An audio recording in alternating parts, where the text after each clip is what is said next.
大家好，今日咧係12月嘅23號歡歡隨意門嘅時間。咁首先咧想趁我未唔記得之前咧，想同大家預祝大家聖誕快樂。咁今日咧其實我就出咗個貼文嘅喺我個社交媒體嗰度。咁其實主要嚟計咧，我就覺得喺而家嘅大廈管理同埋維修嘅事宜裏邊咧，主要我自己覺得咧就有3道防線咧。我覺得係比較重要啲我哋要去解決嘅。第一就係關於法團嘅管治啦咁呢度咧係一個好闊嘅，包括就係話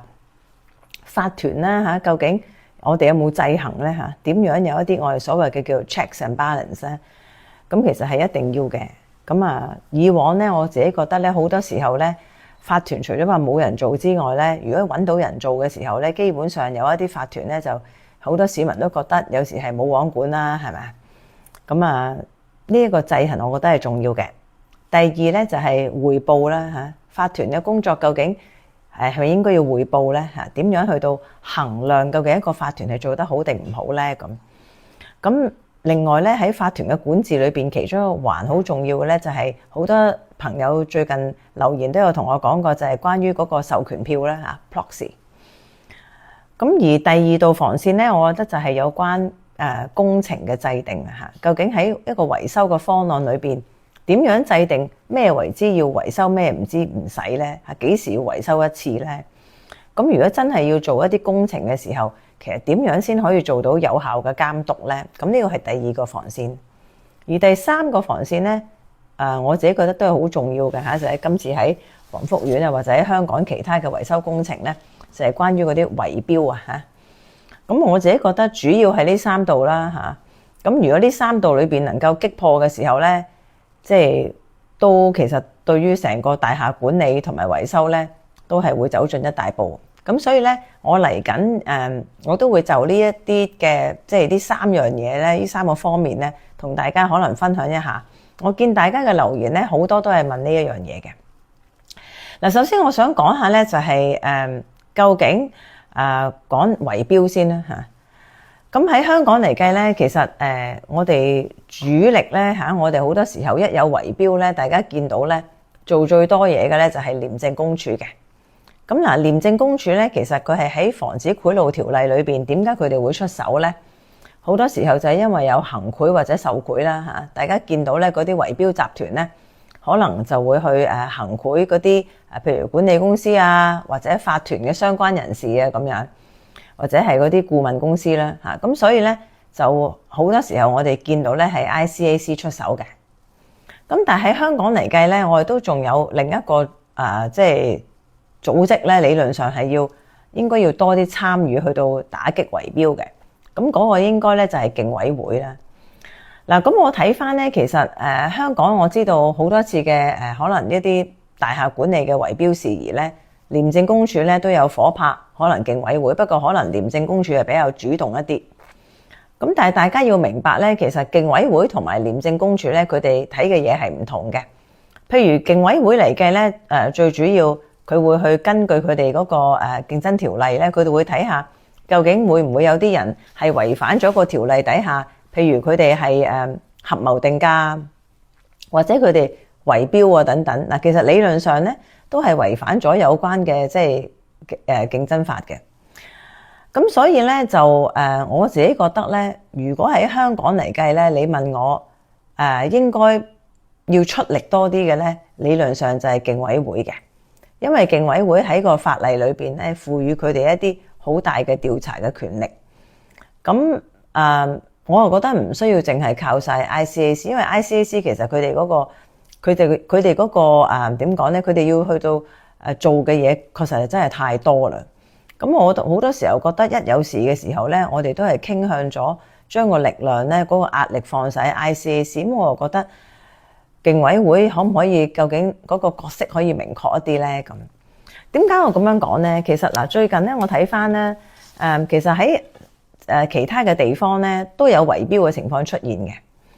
咁特別譬如我最近睇翻咧喺加拿大啦，加拿大大家都知道，譬如喺多倫多或者喺溫哥華，其實佢哋都好多高樓大廈嘅住宅嗰啲。咁佢哋曾幾何時咧，其實喺2000年初咧，佢哋都發覺好多佢哋嘅condo啊，嗰啲高樓大廈咧，其實都有好多當維修嘅時候都有好多圍標嘅情況出現。咁佢哋加拿大咧，佢哋都有我哋類似嘅競委會嘅，咁佢哋就出手啊，都幾重下嘅。咁舉個例子啦，其實喺2021年咧，佢哋咧就一啲即係佢哋嘅圍標啊，即係嗰啲大維修嗰啲圍標咧，就進行咗一個比較大嘅行動。咁佢哋咧政府咧當局即係競委會咧，就喺2021年度咧，就採取咗行動咧，就睇翻晒喺譬如多倫多啊，2009年至到2014年嗰5年嘅期間，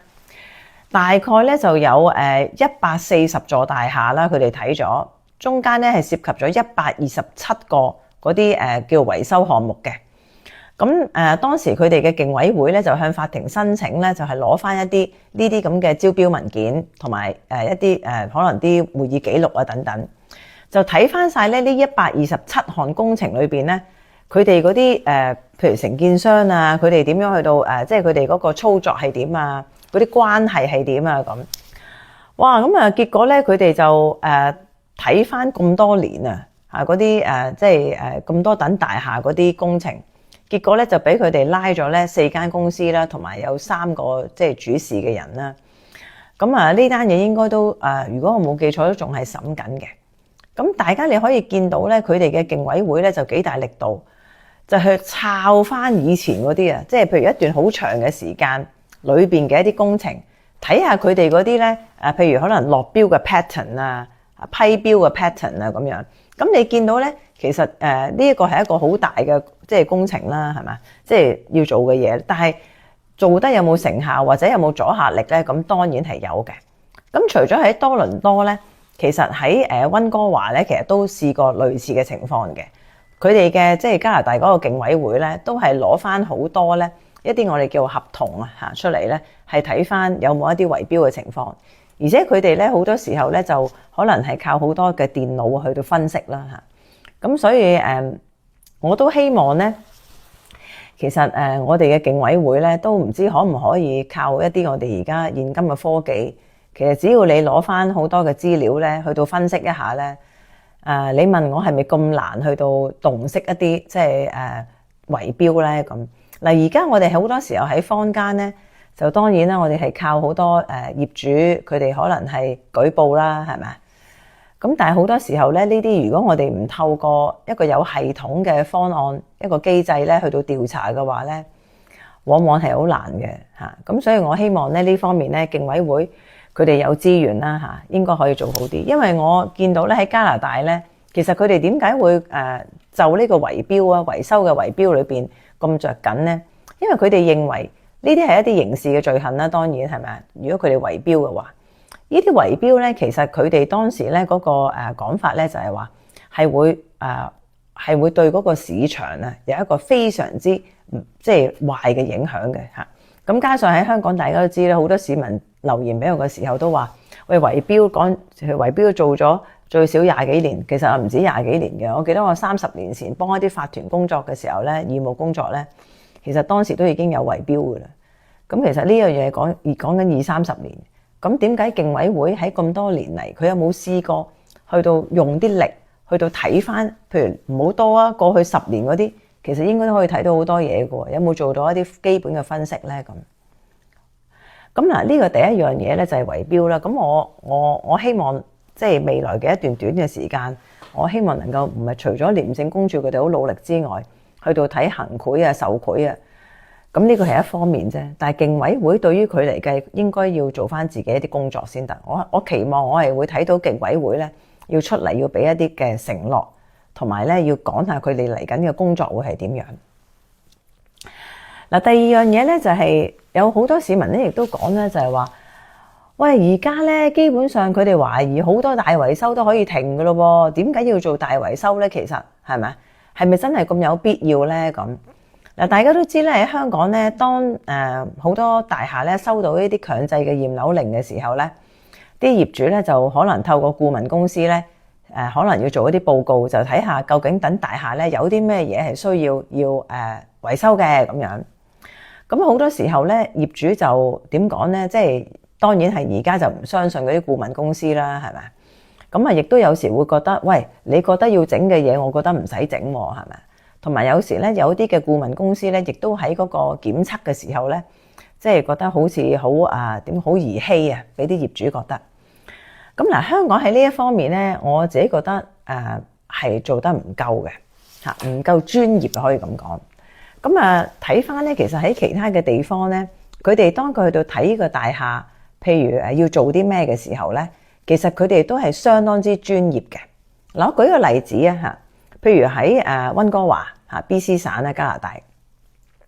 佢哋咧其實咧就規定咧係一啲某一啲規模嘅大廈啦嚇，譬如可能係有即係相當之規模，佢哋話可能係佢哋覺得係5個地段以上嘅嚇，佢啲地段唔係好大嘅啫，咁就必須要咧，其實每5年咧都要遞交一個折舊報告 （depreciation report）。咁喺嗰啲嘅折舊報告裏邊咧，就要將咧即係呢棟大廈未來嘅30年，咁佢哋嘅一個折舊嘅分析咧就要做。咁呢個折舊嘅報告咧，每5年就要做一次，而每次做嘅時候咧，睇嘅咧係一個30年嘅預測，對於呢棟大廈。咁個折舊報告裏邊要講啲咩嘢咧？要包含就係話預算喺呢30年裏邊個維修費用啦。有邊一啲嘅公用部分係需要維修㗎啦？當佢做呢個折舊報告嘅時候，佢睇到嗰個有關嘅狀況係點樣，可以捱幾多年添咧？係呢個狀況。咁另外就係話，如果要整嘅時候，要整呢啲公用地方或者設施，大概嗰個使費係嗰個預算係幾多？咁另外咧就係話，佢亦都可能要講埋咧，就係話點樣會夾錢？有咩嘅方案？譬如會唔會透過政府嘅資助啊？會唔會要借錢啊？會唔會係業主要夾幾多錢啊？咁樣。咁呢個嘅折舊報告咧，就一定係規定要某一啲嘅專業人士咧先出得嘅。咁我睇過佢哋一啲折舊報告嘅版本咧，其實我見到咧係相當之專業嘅。因為每5年去做一次呢個折舊報告，而呢個折舊報告係睇到一個大廈30年內啊，佢有啲咩要整，有啲乜嘢係會耗損到，一定係要維修，同埋維修嘅時候大概係要幾多錢呢？嗱，呢一樣嘢咧，對於一個業主嚟計咧係好有用嘅，即係話唔係要等到嗰棟大廈20年先去揾一個顧問出嚟敲下鑿下睇下要做乜。其實人哋啲大廈咧，每5年就要做一個呢啲折舊報告噶啦。咁其實坦白講呢個好處就係話唔會令你突然間有啲驚嚇嘅出現咯嚇，突然間會知道要換 lift 啊，或者突然間要知道做一啲要有一啲好大型嘅維修啊咁令到一啲業主咧就會有一個計劃同埋有一個預算，咁亦都咧可以令到一啲新嘅買家，譬如我係想買呢間大廈嘅，或者有時有啲銀行啦嚇，如果佢要借錢嘅時候，佢都可能有機會要攞翻呢一啲嘅折舊報告可以出嚟睇下，就會睇到呢棟大廈嘅狀況，同埋未來佢要維修嘅時候咧，啲業主要夾幾多錢啊咁呢個我覺得係相當之有用嘅。日後如果喺香港嚟計咧，我覺得我哋可以參考嘅。咁嗱，另一樣嘢咧，我知道大家朋友都有啲興趣嘅咧，就係關於嗰啲授權票，大家都好緊張。嗱，授權票咧，好多時候咧，大家會講到嘅一啲問題咧，就係一啲比較普遍嘅問題，就係我有陣時覺得啲管理公司好努力去幫手洗樓咯，係咪？幫人洗樓攞授權票啊！咁另外咧，亦都會見到有時一啲法團嘅管委會嘅成員咧，哇，一個人咧攞住晒差唔多攞咗幾百票嘅喎，係啊，其實啲授權票，咁所以咧就會操控到其實嗰個投票嗰個結果。咁嗱，喺呢個授權票咧，我見到就唔係淨係香港先有嘅，好多嘅多層大廈咧，即係喺唔同嘅地方嘅多層大廈咧，當啲業主去開會嘅時候咧，都係可以採納授權票嘅。咁過往喺一啲嘅國家咧佢哋都有討論過，其實係咪應該廢除授權票咧？嗱，授權票嘅弊端咧並唔係香港先有嘅，喺好多嘅地方咧，其實當佢哋有授權票嘅時候咧，都帶來咗唔少嘅問題嘅，好似我哋咁一樣。不過可能個問題冇我哋咁嚴重嘅啫。咁所以喺其他嘅地方咧，當我以前去做研究嘅時候咧，亦都睇咗唔少嘅文章咧，係佢哋研究咧係曾經研究過可唔可以係廢除授權票嘅。咁譬如如果我冇記錯咧，就係溫哥華。溫哥華咧，佢哋喺大廈管理上邊咧相當之好嘅。佢哋有一個咧學院咧，一個 institute 咧，就係定時定候咧，其實永遠都係咧一路喺度做緊研究嘅，為大廈管理。咁冇停㗎。咁佢哋有一啲嘅研究，每年咧就會同政府係傾需唔需要，其實就我哋嘅研究嘅得着咧，可唔可以政府係咪要修改啲咩嘅政策或者係法例咧？咁佢哋咧呢個係相當之專業嘅嚇，即係佢哋好多專家咧就不停咁幫佢哋做研究，所以當佢做大廈管理嘅時候咧，我覺得BC 省啦嚇，即係溫哥華咧，其實都係一個我哋好好嘅參考嘅例子，因為人哋已經做咗好多研究。好啦，咁佢哋咧曾經喺 BC 省裏邊就做過研究，究竟可唔可以廢除授權票咧？咁最後咧，佢哋都係決定冇廢除嘅。咁但係冇廢除咧，就唔代表人哋咧好多嘅地方，包括就算我哋自己中國都好啦，我哋好多嘅城市咧，其實都有授權票呢一樣嘢嘅。但係佢哋係經過演變同埋經過改良嘅。舉個例子，喺有一啲嘅地方咧係講到明咧，管理公司咧係唔可以去到做一個 proxy 嘅，即係佢唔可以做被授權嗰個人嘅。另外就係任何嗰個法團請嘅一啲僱員咧都唔得嘅嚇。譬如可能嗰個法團請咗譬如假設啦係一個管理員咁先算啦。嗱，管理員就一定做唔得噶啦，因為佢係僱員，亦都唔容許嘅喺一啲地方。咁另外咧喺我哋國家咧，自己祖國咧，咁其實深圳咧，我自己覺得係當然咧都係好先進嘅嚇。佢哋咧就已經有好多嘅地方，即係好多嘅區咧係用咗電子投票嘅嚇。佢哋嗰個物管辦係用鼓勵啲業主咧係用電子投票。咁如果用電子投票噶啦，譬如深圳市咧，佢哋就有一條咧特別叫做物業管理電子投票規例嘅嚇，就去到即係規範嗰啲電子投票咧要點樣去到進行。咁電子投票咧都係裏邊咧，佢哋係深圳市咧係容許咧啲業主咧係可以委任授權人嘅，都可以代表即係嗰啲代表去到幫佢投票，就算喺網上都得嚇。雖然佢哋用電子投票，佢都可以委任代表嘅。咁但係咧全部喺個網上面做啦，即係有晒嗰啲複核有關人嘅身份。但係咧喺深圳市裏邊咧就話到明咧，一個人最多係只可以代表3個業主嘅啫，同我哋香港一個人可以揸住幾百票咧，呢個就好明顯嘅分別啦。一個人只可以代表3個業主，同埋咧嗰個自己嘅業主咧，隨時喺開會前咧都可以喺個網上邊咧取消呢一個授權嘅都得。咁嗱喺香港嚟計咧，咁究竟我哋係咪真係要傾下，我哋要唔要取消呢個授權票咧？咁又或者好似我哋深圳市咁樣，會唔會諗下就係話要限制一個人最多可以攞住幾多個業主嘅授權票咧？係咪好似深圳市一樣，最多可以攞住3張咧？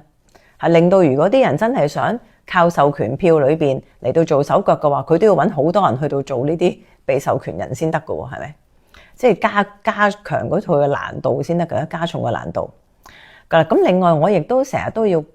即係我提議咧，就係話管委會咧同埋管理公司咧，係咪我哋都要唔可以即係管理公司唔可以被呢個管委會去到安排洗樓咧，去到攞授權票咧？嗱，呢一個我自己覺得咧，我哋應該係要嚴格去到限制。好多時候咧，管理公司應該係中立噶嘛。我其實都唔係好明點解管理公司要喺每次呢個開業主大會嘅時候就要幫嗰啲主席副主席去到洗樓攞授權票咧。嗱，呢一樣咧，其實我自己覺得係唔應該，同埋咧即係唔專業啦嚇。我覺得呢樣嘢我哋喺香港係應該要限制嘅。咁另外就係話係咪應該要限制管委會嘅某一啲嘅成員同埋管理公司都唔可以去到做一啲被授權人咧嚇？咁呢方面咧，我自己覺得喺嚟緊啦嚇，即係希望唔好太耐啦。喺政府佢要去到做344章嘅修例嘅時候咧，我覺得一定係要攞出嚟講嘅呢一樣嘢嚇，一定係要有一啲改變先得。咁最後一樣嘢咧，我想同大家講下嘅咧，就係關於宏福苑啦嚇嗰個解散管理人嘅申請啦，咁唔係解散管委會嚇委任管理人嘅申請，對唔住啊。咁咧就我睇咗報紙啦嚇，咁民青局嗰邊咧就應該係公布咗啦嚇，1月6號咧就會喺土地審裁處咧會有一個過堂嘅。咁過堂嘅意思咧係一個好短嘅聆訊嚟嘅啫。咁而家暫時我見到就好似 mark 咗1個鐘到嘅啫嚇，嗰個審訊。咁我相信咧係1月6號啦，喺呢個過堂嘅時候咧，應該就唔會話係一個正式審理嗰個申請嘅。因為點解咧？我相信咧喺正式審理嘅時候咧，可能土地審裁處嘅即係法官咧都要去到睇好多文件啦，包括就係話可能由民政事務即係民青局局長啊，應該係唔係事務處添？民青局局長咧，佢可能就要做一個即係聲明咧，個 witness statement 啦，可能要講清楚咧，就係話一啲理據嚇。除咗話係史無前例之外咧，應該都要列舉究竟點解佢認為管委會係譬如冇咁嘅能力去到處理，究竟而家面對嘅問題有啲咩嘢？而管委會係冇能力處理，應該係要列舉得好清楚先得嘅。咁另外咧，我哋都之前有講過啦，點解呢間管理公司係有咁大嘅能力去到做呢一樣嘢咧？咁我相信咧，個管理公司亦都係要可能係即係要好清晰去到交代啦嚇。咁另外咧，可能喺即係土審裏邊都要衡量一下，究竟如果萬一委任咗呢一個管理公司去到做黃福苑嘅管理人嘅時候，咁究竟對呢間管理公司有啲咩制衡呢？除咗話佢經常都要向法庭係去到交報告之外，咁其實除咗向法庭交代，佢唔係應該要向業主交代咩？個制衡應該係點呢？咁另外會唔會土審都要規定佢哋要幾時就要開業主大會，或者隔幾耐要開業主大會呢？因為喺業主大會其實都係一個好好嘅監察嘅渠道，去監察呢個管理人嘅。咁我亦都會應該會希望見到咧，即係呢個管理公司咧，可能喺個審訊裏邊咧，都要好清楚去披露佢有冇啲乜嘢嘅利益啊，即係潛在嘅一啲利益嘅衝突。因為唔收錢就唔代表冇利益衝突嘅，咁呢方面可能都係要同土審係交代得好清楚先得。咁嗱，我咧會喺1月6號啦，都會留意下呢一個喺土審裏邊嘅呢一個聆訊啦嚇。咁到時如果有啲乜嘢嘅特別之處咧，我都會向大家咧進一步嘅交代。因為呢一個我自己覺得咧，都係我哋可以認識多啲，即係大廈管理嘅一個部分嚟嘅。因為呢一個係唔係咁經常性會發生，咁但係如果發生嘅時候會點樣處理咧？我覺得大家都可以知多啲嘅。好，咁嗱，今日咧歡歡隨意門咧就講到呢一度啦。咁希望大家咧即係會繼續，如果有啲任何嘅意見啊，或者有啲問題咧都可以俾我。咁我就會分門別類啦嚇，因為都要睇好多唔同地方嘅研究啊，咁先可以去到同大家可以分享嘅。咁所以我會分門別類啊，或者分幾次啊，係一啲即係唔同嘅集數咧，會同大家講，好冇？咁好，咁多謝大家，下次見。